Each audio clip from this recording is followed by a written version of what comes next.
ناظرین کرام، زندگی کے سفر میں کچھ موڑ ایسے آتے ہیں جہاں بھیڑ چھٹ جاتی ہے اور صرف مخلص ساتھی باقی رہ جاتے ہیں۔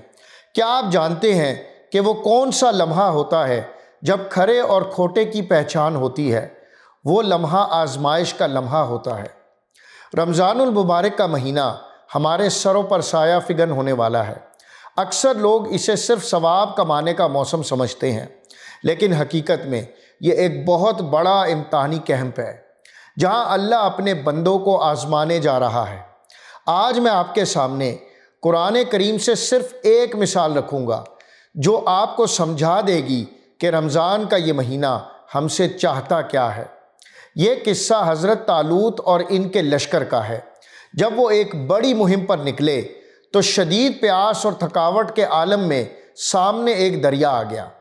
پیاس سے نڈھال لشکر کے لیے یہ پانی زندگی کی امید تھا، لیکن عین اسی وقت جب طلب اپنے عروج پر تھی، ان کے کمانڈر نے ایک عجیب اعلان کیا۔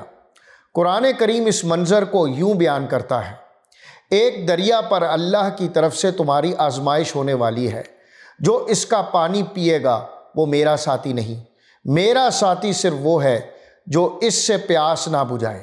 محترم ناظرین، غور کیجئے، پانی حلال تھا، پیاس شدید تھی، لیکن حکم الہی نے اسے ممنوع قرار دیا۔ نتیجہ کیا نکلا؟ مگر ایک گروہ قلیل کے سوا وہ سب اس دریا سے سیراب ہوئے۔ اکثریت اپنی خواہش پر قابو نہ پا سکی اور ناکام ہو گئی، اور صرف وہ مٹھی بھر لوگ کامیاب ہوئے جنہوں نے اپنے حلق کو قابو میں رکھا۔ یہی وہ لوگ تھے جنہوں نے بعد میں کہا، اللہ صبر کرنے والوں کا ساتھی ہے۔ رمضان بالکل اسی دریا کی مانند ہے۔ حلال کھانا، حلال پانی، حلال رشتے سب موجود ہیں، لیکن اللہ کا حکم آ گیا کہ رک جاؤ۔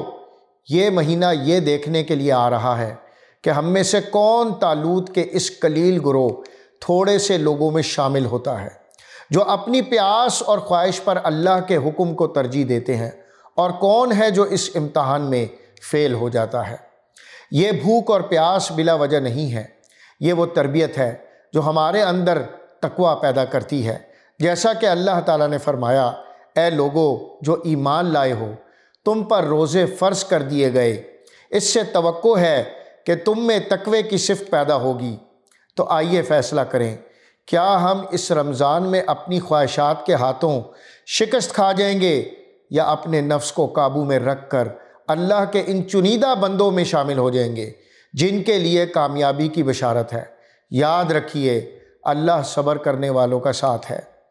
اللہ ہمیں اس امتحان میں سرخرو فرمائے، آمین یا رب العالمین۔